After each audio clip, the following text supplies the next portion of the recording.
While the back and forth of tariffs is causing a disruption in the economy, it also brings a higher cost of fruits and vegetables that imported into Canada.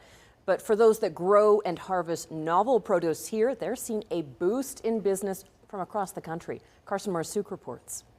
More than 50,000 heads of lettuce are produced a day at the Whole Leaf Greenhouse east of Lethbridge.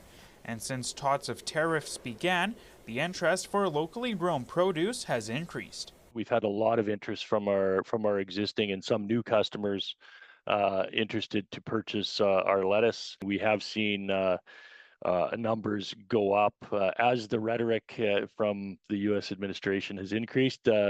So has the interest. With potential U.S. tariffs, the price of fruit and vegetables sourced from the United States could face a price increase with counter tariffs. Growing crops within a greenhouse can increase the quantity of produce, allows crops to be grown during temperatures between -40 and +40 degrees, and grown year-round. So it's quite a bit different from growing out in the field. In a greenhouse, it's a controlled environment. So you're controlling all of the variables that would otherwise be controlled by weather. And so that does cost a little bit more, but it also enhances the plant production, so you have much higher yield. Chapdelaine says the pandemic began the push for buying local. With cross-border travel limited, people turned to finding alternatives north of the 49th parallel. You're seeing the greenhouse industry start to gain a bit of a foothold.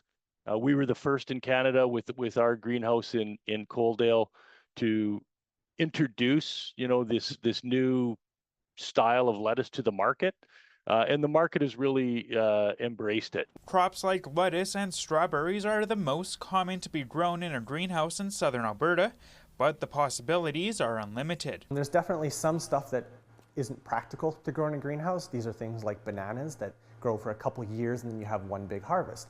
But we can now build our greenhouses large enough to be able to grow trees, so we can kind of have some similar to orchard production. And while the uncertainty lies with tariffs, Chapdelaine doesn't expect business to slow down anytime soon. Canadians pushing back against this injustice that's happening to us, really supporting the locally grown and the Canadian grown product, which is amazing. It's great to see. Carson Marsouk, CTV News, Lethbridge.